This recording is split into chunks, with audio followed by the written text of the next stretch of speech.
Hello, everyone, and welcome to this week's Global Intelligence Update. As always, we've got a great guest with us, Rainer Petek. And if you don't know who he is, let me just give you a quick introduction on Rainer. So, Rainer is an CSP, an author of 10 books, keynote speaker, and extreme mountaineer. As a 19-year-old, he climbed the north face of Grandes Jorales, one of the most difficult walls in the Alps, and as a professional mountain guide, he has led clients through extreme routes in the Alps and up to 6,000-meter peaks in the Himalayas. For more than 25 years, he has been working with international companies and managers from Germany to Silicon Valley about leadership and change, and has given keynotes worldwide, up to now in 30 countries on 5 continents, with a main stage presentation at the Global Speaker Summit 2024 in Bali among them. So, Rainer, thank you for joining us. Really pleasure to have you here, and we really can't wait for the session. So the floor is all yours. Yeah, many thanks for the kind invitation and introduction, Chris. Good morning, folks. It's absolutely great to be here, and I will just share my screen for giving you a little bit of a visual enjoyment as well. And I would like now to focus on the fact that currently we live in a time where everything could change in an instant, and this is more or less quite what can happen when you are in extreme mountain routes. No matter if you are a climber on your own or if you do it like I did for 12 years as a professional mountain guide, and I really realized, especially the last 5 to 7 years, that business for most managers, for most entrepreneurs, is like climbing in a north face. Really, everything can change in an instant, and therefore you have really to adopt a mindset, what I call the vertical mindset, really to lead through uncertainty. And when I talk about leading, I do not only talk about leading people or leading big organizations. I really also talk about leading your life, leading your lifestyle business. So this is really challenging now, as things are changing as a quite rapid pace. And for today, I thought I would like to share a story with you that happened back in 1983. It was more or less at the beginning of my climbing career, and I usually do not share it in my keynotes, but especially the last 2 years or so made me thinking about why not talking about this story, because it perfectly contains all the things from my point of view you need to adopt, you need to execute today in order to succeed, in order to cope with the rapid pace of change. And therefore, I want to take you 250 meters above here and share a story about how to develop this vertical mindset. And for that, I just would ask you, just reflecting on what is happening right now with the developments at artificial intelligence. Most people I talk with, most people I listen to, really have the feeling they do not exactly know what is strategically correct or right at the moment, because things are happening that fast, and really lots of people have a problem to figure out where to start. They sense they should start somehow. They know they should get started with artificial intelligence at the moment, but they do not exactly know where to start. And also lots of them lay awake at night, just asking themselves or worrying, am I being left behind now? And if you would like to have more clarity just how to navigate those times where change happens at such a fast pace, then this is absolutely right for you. And as I mentioned in the beginning, I would like to take you to the mountains today in the northern part of Italy, in the Dolomites, where I climbed 1983, and I made a very defining experience for the rest of my life. It should be more or less the first time doing a real extreme climb in the Dolomites, the so-called Yellow Edge. This is really a 350-meter high precipice, a vertical edge of rock and a very famous route, and it should be really my first really famous route in the Dolomites, and everything went well up to a point in a height of about 250 meters, where you have to make a very bold traverse, a crossing through the wall. And when you climb out there on the left side, you really have just air beneath the soles of your climbing shoes. 250 meters of vertical drop. And as I was not so experienced at that time, I really got a little bit nervous. And in being so nervous at this part of the wall, I made a terrible mistake, something you should never make as a climber. While getting nervous and crossing the wall to the left, I just didn't figure out in my stress that it was going straight above, and I crossed further to the left, and I made a move you never should do. When you are a climber, it was an irreversible move, a climbing move you can't climb back because it was so dynamic. And that got me even more nervous. And I somehow made it up to a small ledge where my the tips, the tiptoes had some place for the rock, but the rest of my soles really were already in fresh air. As I said, 250 meters of abyss beneath my climbing shoes. And I suddenly realized, oh shit, I am here in a position where I can't climb back.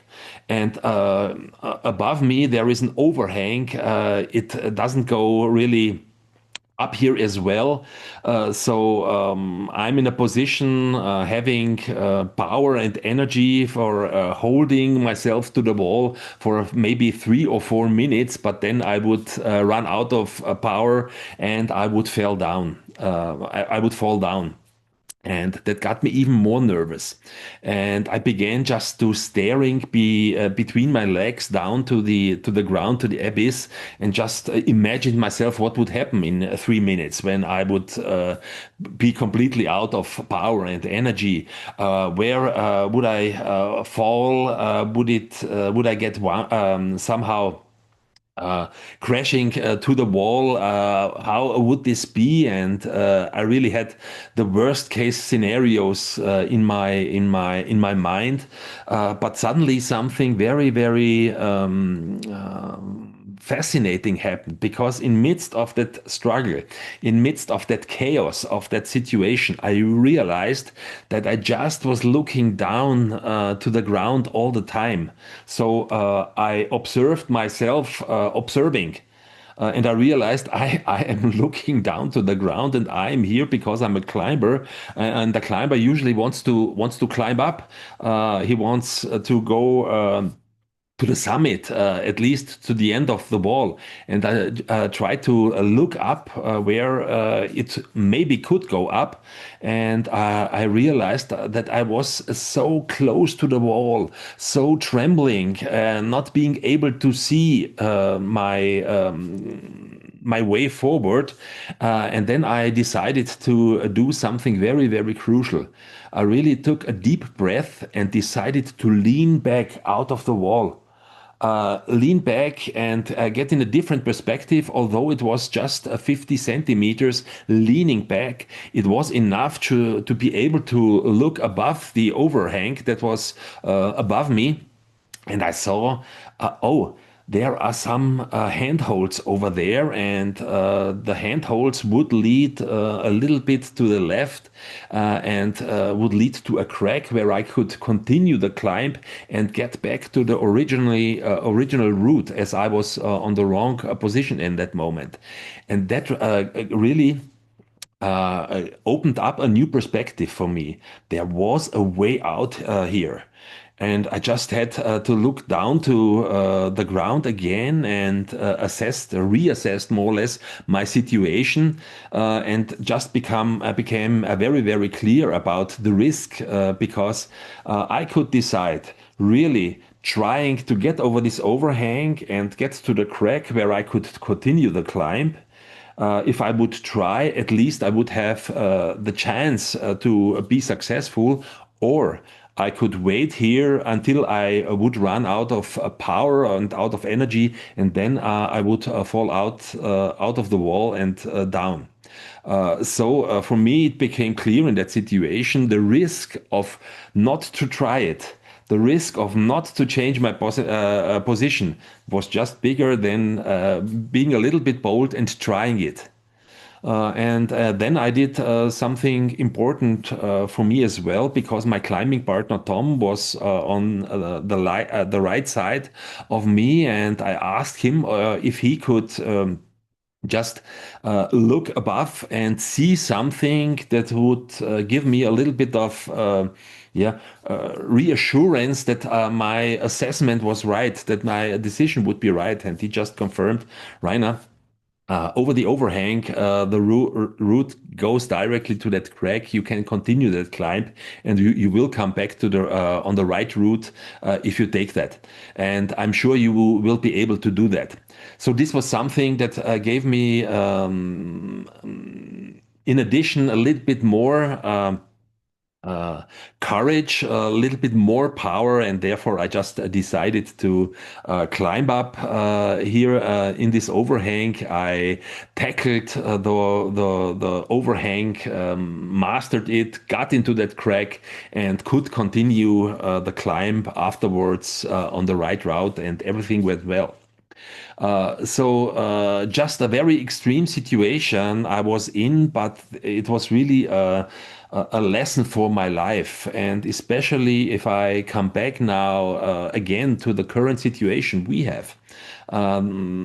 Everything is in. We need to navigate situations of chaos, situations of uncertainty, situations of rapid change. And for me, this means we have to be clear that we have to master more or less two tension fields. And the one is the vertical tension field, and the other tension field is a horizontal tension field. And the vertical tension field consists of two poles, two things we have to somehow combine and somehow to integrate, and we have, of course, have to have an orientation towards the future. This is the one part of the vertical tension field. We need to have a vision or ambition, at least an idea of a direction or an idea of the new, an idea of what to innovate, what to bring into the world. So, of course, for a climber, this means going upwards, the orientation towards the summit or up the wall. And on the other hand, you have to be very, very clear about the present, about the current situation. And this always involves really a very correct and candid assessment of the situation you're in, the reality, and really a deep understanding of the nature of the problem you're in. The risks that are involved, of course, as well, but also the available resources and opportunities at that time. And this is a very clear orientation you have to have. And if you want to succeed, you have to be grounded in both areas, in both fields. You need to be grounded in the future, have an idea about where to go, but also very, very close understanding about reality, about the present, and you need to be grounded in the present as well. And you have to combine that, on the other hand, with what I call the horizontal tension field between action on the one hand, which always means acting on a plan, acting on an idea, implementing a solution, or at least testing something or prototyping something, and of course collaborating with other partners, other people. This is one part of the horizontal tension field. But in times of rapid change, you need to combine that with reflection, with thinking ahead and through, with what I did when I was leaning out of the wall, out of that situation, in order to be able to just get an idea about the future, getting an idea about getting over the overhang. And this reflection part is about strategizing. It's about observing, learning, and really the thinking part. And of course, this was true in the past as well. But in the past, you could more or less combine those fields in an isolated way. You could develop a strategy about the future let's say, in a strategy process or in a 3 day strategy workshop, and then just start executing. And after 1 year or 3 years, you can do a check. Am I on the right way? And then maybe correct something. But this doesn't work any longer. What we have to do now is combine those fields more or less in real time. We have to really combine our understanding of the current situation and our idea about the future really in real time, and at the same time do the same thing while acting. We have to reflect while acting and combine those action fields really in real time, in order that we would be able really to ask ourselves always, what do I really want, or what do we really want if you're working in a team, and what kind of future are we nurturing, or am I nurturing through my current actions. And only if you are able to do that in real time, in the moment, you will succeed in times of this rapid change we are living through right now. So this is more or less the concept, and I would like really to dig a little bit deeper now with you. What does this concrete mean for the challenges we are facing today, especially with the breathtaking developments we can observe now in artificial intelligence. Artificial intelligence is more or less disrupting industry after industries. Jobs become obsolete, and even jobs where we thought 3 years ago they will be safe, they will not be automated. Now you can't be safe any longer. And for that, I want to dig a little bit deeper with you. And when I look at the current developments in the field of AI, and the common reactions about that, that really reminds me about climbing 40 years ago, when free climbing came up, and a complete new philosophy of climbing equipment and climbing gear was getting into the climbing scene. And up to that time, only Pythons or Pythons were the main mean of doing belay work and protection work. And suddenly you had lots of different clocks, hacks and tricks, stoppers, friends, camelots, tricams, and so on. Such a vast number of different types of protection gear you could use. We were overwhelmed at that time. So it was really hard to get an overview, and lots of climbers made the mistake just to try them all and having them all, but they really got confused by having and trying to use this vast number of different protection tools. And same is happening from my observation currently in the field of AI. And therefore, I really would give you some recommendations at the beginning. Of course, you need an overview, but most people really just looking at YouTube and asking themselves, what is the next game changer? Asking themselves, what should I take for what right now? There are such a big number of different tools in terms or in the field of AI. How they get nervous. How much time do I have left, or how much time do we have left maybe when we are in a team in order not to be left behind? Who are the right partners? Who should I work with now in the moment? And in at least in Europe, in many organizations, on the other hand, what are we allowed to do? Because we have very strict data protection regulations in place here, and I really observe a lot of confusion of what to do.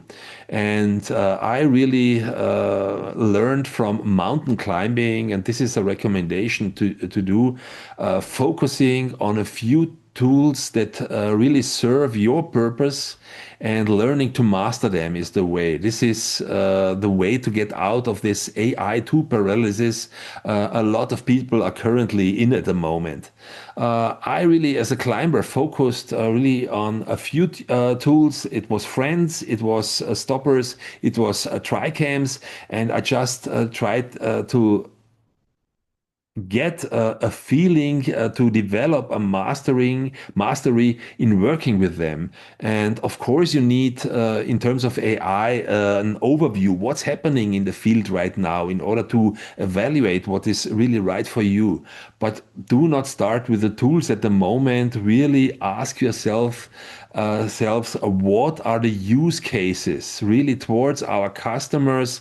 AI could serve me now at the moment with great value. And what are recurring use cases for me to do my work more efficient? This is a much better way to start than coming from the tools and just getting excited about the last game changer. Really start with the use cases, find then the right tools, and then really focus on a few and begin to master them.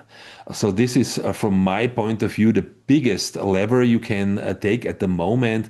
And the principle is the same like in climbing. You have to first find the crack and then the right tool. You need to develop an eye and understanding about the challenge you are in, as I had to do as a rock climber. Just develop my eye, develop my view on the rock in order to be able to discover the possibilities to place my protection gear.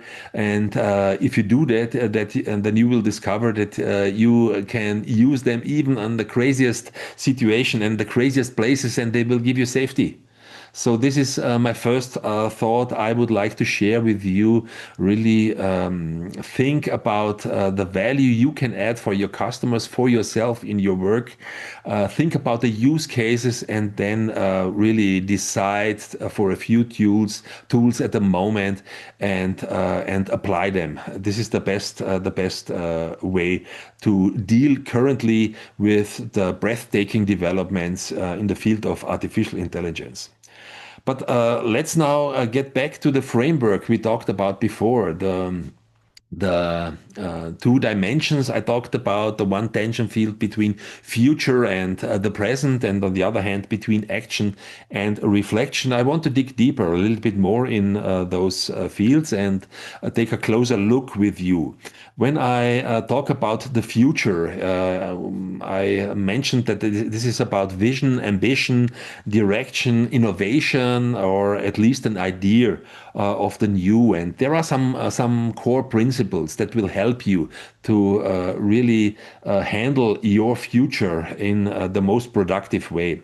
And one thing I would really like to recommend to you is that it is enough to start with a good enough vision or ambition. Lots of people have in mind, and this is really coming from times, decades ago, that we need to have a crystal clear picture or image of our future, that we need to have crystal clear goals. But this was possible maybe in the past. It isn't possible anymore as the things are developing that fast. So we have to have a good enough vision, a good enough ambition, and really rather have a corridor of possible goals than one single goal. This is the way we have to just use the concept of future for our orientation today. And it's much more about communitizing a vision or ambition with other people. What I mean with communitizing is really to create something like a common substance of an ambition that draws us towards the future, build up really a common energy field and not just talking about some concepts of it. This takes a lot of dialogue. This involves a lot of time, but it always, when you collaborate with other people, it pays off. What you should also really do in terms of the future, nurturing a power in yourself that sounds maybe a little bit esoteric, isn't that way. It's just pragmatic, and I know it from my climbing adventures, and it was just that what happened when my climbing partner in that story I told you before, Tom, was just confirming me, Rainer, this is the right way to do it, and you will be successful. You will be able to do it. He was just confirming my strengths. He was confirming my decision. We need to nurture the belief that we have everything to succeed in ourselves or in our team. So we need to nurture the faith of being able to cope in terms of really being very clear about our capabilities, about our strengths, about our resources we have, about our partners we have. Really have a clear understanding of all the reasons why we will be successful in mastering the challenges that will come, and why we will succeed in the future. This is really a strong energy we can use, and it's so important. And I emphasize that because I currently see that lots of people are full of doubts, full of concerns, and just are a little bit paralyzed and ask themselves if they have everything they need to be successful, and they really are weakening themselves with that kind of doubts. This is what I currently observe. And what is also very, very helpful, we can make plans in terms of having an orientation towards the future, but we should never change them with reality. So we need to expect the unexpected, and for that reason, we will always be ready to adapt our plans, to adjust our plans, and the probability, the likelihood of being successful just increases when we adopt a mindset of expecting the unexpected. So these are some important principles in terms how to deal with the future, and we can do and should do the same with regard to the present, where it's about the reality, the understanding, the nature of the problems, the risks, but also have a clear assessment of our resources and opportunities. And what is required the most is really an honest assessment of the situation and the problem. And if we build up that faith of being able to cope with which I was talking before, then we also have the energy to face reality. And it might take some courage, some time, but we need to have an honest assessment of the current situations, and really also looking at the risks. And as I told you in my story before, there is always a risk of change, but there is always a risk of not to change as well. And we need to have a clear picture about that. And really, not confronting at AI in the moment would mean you would take a really heavy risk of not to change, which is much more dangerous, much more risky than really confronting what is happening right now, the developments, and asking yourself what you can make out of that. Yeah, and what is also very important in terms of assessing the current situation, the present, is what is the affordable loss? What is really what you can really put at the table? What is the risk you can take, and what are you can you really afford to lose? Because this would prevent you from the danger of taking much too high risks.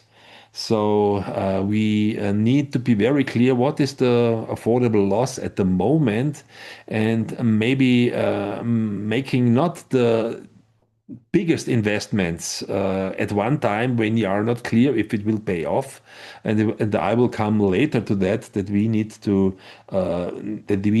iterate, that we need to make tests, and do need to adopt the mindset of prototyping in order to control the risks, and getting this loss not too high. We should really always look for possible collaborations and partners. I was a solopreneur, or I am a solopreneur now since more than 30 years, but at least especially the last 5 years, really the possibilities, the opportunities for partners, but also the requirement to partner with other people increased in so many ways. So always looking for possible collaborations at partners is a good idea in times we are currently in. And always have a very clear picture, or a very clear understanding what are the resources and capabilities that are available at the moment for you. So this is, on the one hand, the idea of the future we should have, but on the other hand, really a clear picture and a clear understanding of the present, of the situation we are currently in.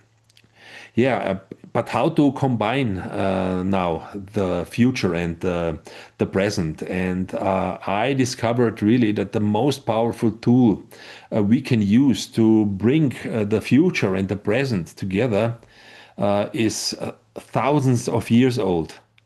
And it's so powerful. It works for us as individuals, but it also works for teams. It works for big organizations. And it's just the power of story.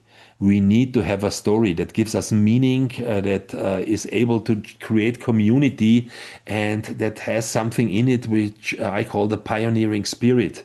We need to have some excitement of the future and the possibilities that we are facing right now. And the story should involve, and you can tell that story to yourself, but it's also important to be very clear about that story if you want to win over clients, if you want to win over partners to join you. We need to have a clear understanding of about the big picture, what is happening right now, what is my or what is our big opportunity at the moment, and really take time for strategizing and thinking about all the things that are happening right now and that open up right now. What could be the biggest opportunity right now? And AI will force you more or less really to let go lots of things that were strengths from you maybe in the past, and really focusing on your essence, focusing on that is really unique for you, when you where you can make unique contributions to other people or to other companies. The story should involve a very clear understanding about why should I or why should we act now, and why me or why we, because you can make a unique contribution right now. I'm sure about that, because I know I can do that as well. And this should be in, and then you will be very clearly, you will be able to develop idea of what you should do and how you should do it, and also really have a clear understanding why will it be worth it. So these are the five elements that should be part of your story for yourself, but also for your clients, for your customers. You will experience, if you have a story that really is meaningful. You will be able to build up communities. You will be able to build relationships. You will be able to ignite a pioneering spirit for your project as well, for your projects as well, as you will do for your work and your services you do for your clients. So this was more or less a little bit of a deep dive into the field of future and the present. Now let's go to the horizontal dimension, and let's look a little bit in the principles of action, where it is about collaborating, acting, implementing. As I told you before, in order to just manage the risks and not to get the possible loss too high, just iterate so that the loss is always affordable, which always means we need to apply real world tests. We need to adopt the mindset of prototyping. And we also need, on the other hand, be able to capitalize on coincidences, the things that happens, the surprises. We need to take advantage of them. We need to apply an entrepreneurial logic, and I will go a little bit deeper in a few minutes on that. And what is so important is always to keep reserve. Keep reserves means you should never give it all. You should never burn out. If you just give it all, your focus gets too narrow. You will never be able to just spot all the opportunities or maybe dangerous risks that are on the left, on the right. You will be just have a narrow focus, and this is very dangerous. So in order to be able to spot opportunities, to spot coincidences, to spot helpful surprises, but also spotting the risks and the dangers, we need to do it somehow relaxed. And I know this is maybe one of the biggest challenges I observe, especially self-employed people are in, because they always have the feeling they do not do enough, and they need to do more. And all the developments, the social media on all the channels we are in, and on YouTube, they all create some pressure on us. We need to give more. We need to do more. There is something new that happens, but we need to be relaxed. We need to keep reserves in order to be able to spot opportunities as well as risks. So these are the principles for acting in such crazy times. And now let's talk about a little bit about the entrepreneurial logic, because I told you I would dig deeper, and therefore we have to take a short a look on the typical logic that most people apply, because we all were trained and educated somehow in a way to apply management logic. And those who can see the visual, please just don't worry, this is German, what you see here, but I will translate it to you. Ziel on the right side in the circle means just this is a goal. Yeah, and what you see on the left side, Mittel 1, Mittel 2 is just means or resources or capabilities. Yeah, and we are all trained to define a goal first, and then just think about what are the means, what resources I need to have to achieve that goal. And some of them, they are with the bold lines, I do have already, and those with the dotted lines, maybe I have to develop or acquire. And therefore, this is the logic of management. Define one single goal, really define the required resources, develop or acquire the missing resources. And of course, we all know as lots of the required resources for an ambitious goal involve capabilities we have to develop over a time. This means this whole process, this whole logic takes a lot of time. And if you take a lot of time and just stick to one single goal, this will be outdated when you have when you have acquired or developed the resources you need, the situation is completely different. So this logic just takes too long for rapid changing times. This is not a good idea. This is a bad idea, and we need to apply the entrepreneurial logic. And the entrepreneurial logic always means to start with the available resources, and available resources for an entrepreneur are always, who am I in terms of my values, in terms of my aspirations? What am I good at? What are my strengths? What do I know? What can I do very, very excellent? And on the other hand, the third part is, who do I know? What are my relationships? And just putting those available resources together, a whole corridor of possible goals now is here. And then I can ask myself, what can I do with all the available means, the available resources, or what can we do with it? So start always with available resources and means. You can directly start in the present, define a corridor of possible goals. What can I do, or what can we do with available resources and capabilities? And then act according to the principle of affordable loss, means iterations, making small steps. And with that, you will create opportunities, that you will create new situations that give you a hint what is the next step to take. And this always means you will find out new resources on the way. You will find new means, which always means new goals as well. And if I would put that once more into a visual process, then just it looks like this. Start with the available resources. Ask yourselves, what are the alternatives? What can I do? What can we do with that? Interact with others.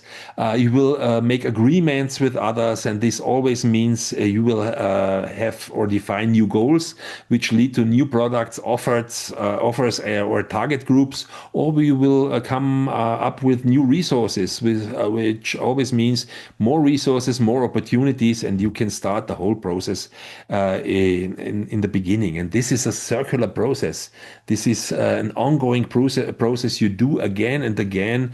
And it might sound a little bit chaotic, but this is very, very sound. This is very, very thought through, and very helpful in times of rapid change and high dynamic and complexity. And if you then keep your reserves, as I told you before, and you will be open and alert to what is happening around you, you will be able to capitalize on surprises, on coincidences, and use them to your advantage. So this is more or less the part of acting, and let's now dig deeper a little bit in the field of reflection, which is the second part of the horizontal dimension about thinking ahead and through. We need to be able to take strategic timeouts as well.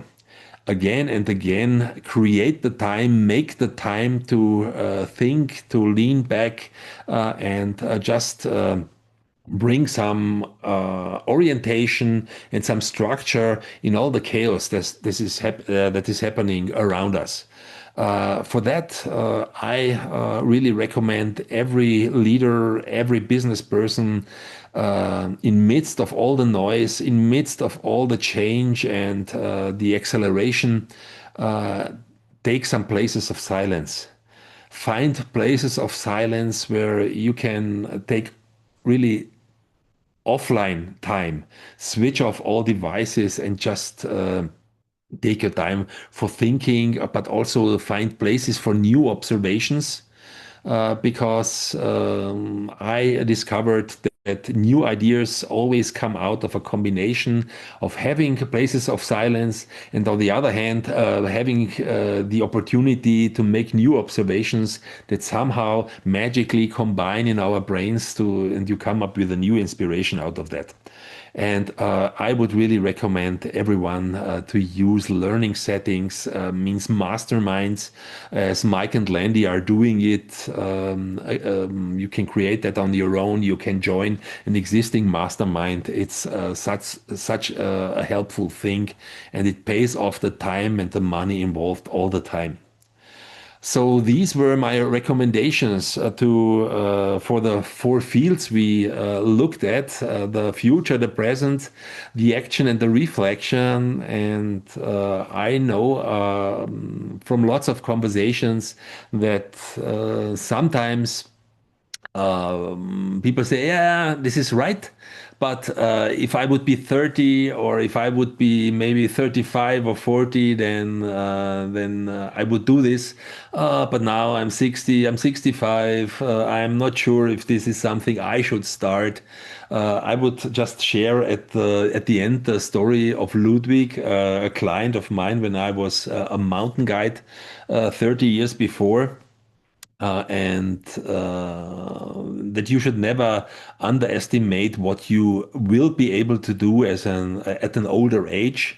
I got to know Ludwig when he was 54, and I really thought when we were climbing easy routes, easy climbings in the Alps, that he would not be able to do much more. But in fact, he just asked me if I would train him to become capable of really doing extreme climbing routes. And although I was somehow surprised at the beginning, I said yes, and we climbed for 8 years together. And at the age of 62, he was able to really to climb with me the most extreme routes in the Alps. And from that time, I never underestimated older people, and I know the power we can develop even at an older age to do completely extreme things, to learn something completely new. And for those, unfortunately,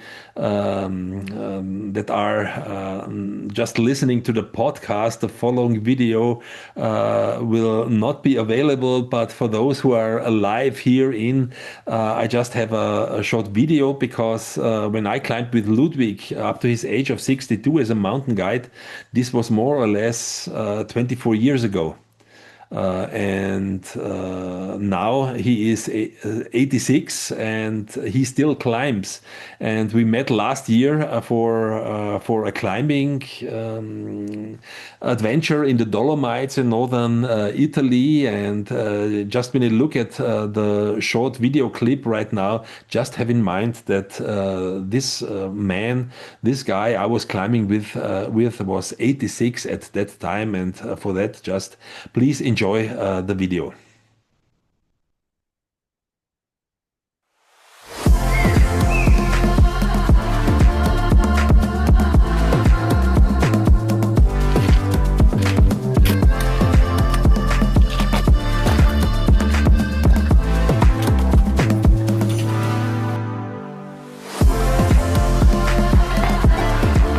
Auf aufs erste Gipfel.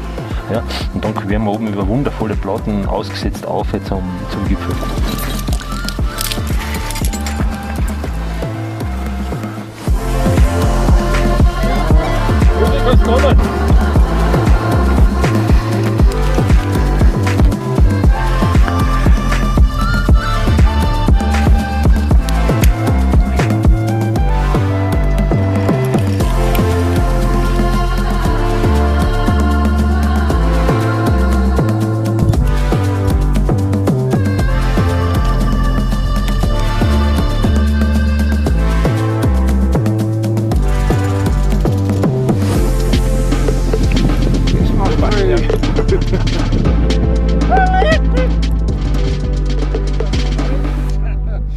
Yeah, isn't that fantastic? At the age of 86, doing such crazy things, I think the best days for all of us are yet to come, is what I learned from that. Yeah, with that, I'm through more or less, and I hope there were some thoughts that were helpful for you, that gave you some ideas about how to better cope with the crazy challenges we are all facing right now. And with that, I would be open for some questions for the rest of the time we have together. Great story, and wow, what a legend, Ludwig. Hey? Just watching that video just gave me a really good smile, and yeah, it's pretty amazing. But Rainier, thank you so much. Really lots of insight that you've shared with us. Guys, if anyone on the live call would like to ask a question, we've got Rainier here with us now. Please unmute or send a message in chat. You're more than welcome to. Yeah, I've just got one question. I was halfway through. I was going to ask about how to prevent burnout, because I think it's a good opportunity for creators to create new opportunities, new value. But you basically answered it towards the end: strategic reflection and taking time out.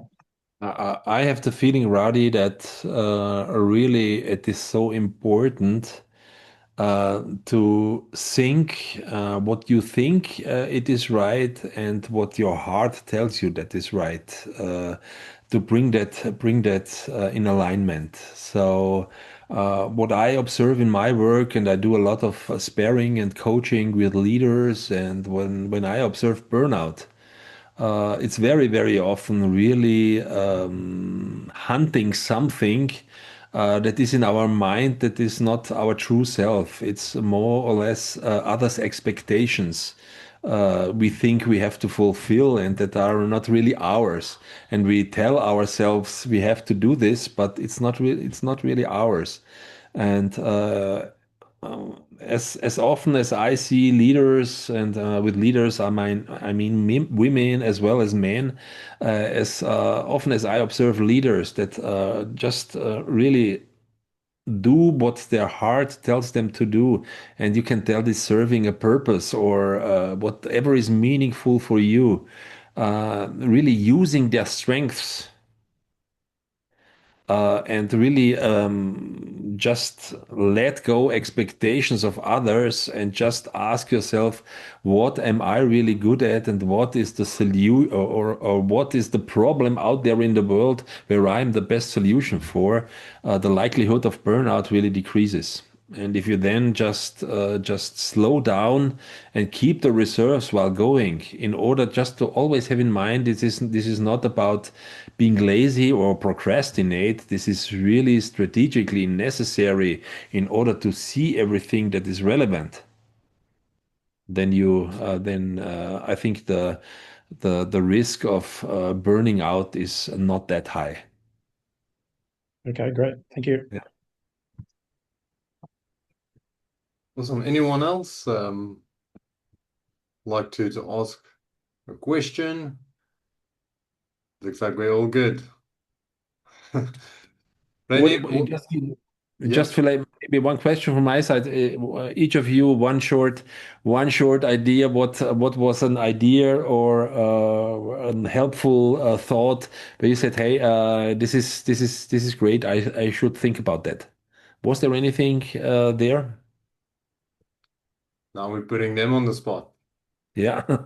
Well, for me, it was your presentation, Rainer. Yeah. I'm creating my new blueprint with Landy and Mike at the moment, and I mean Yeah. your keynote, your PowerPoint is just fabulous. It really is just really cool. Yeah. So I may have to ask you how you what software you're using. That's another conversation. Yeah. We can do that. I'm happy to share that.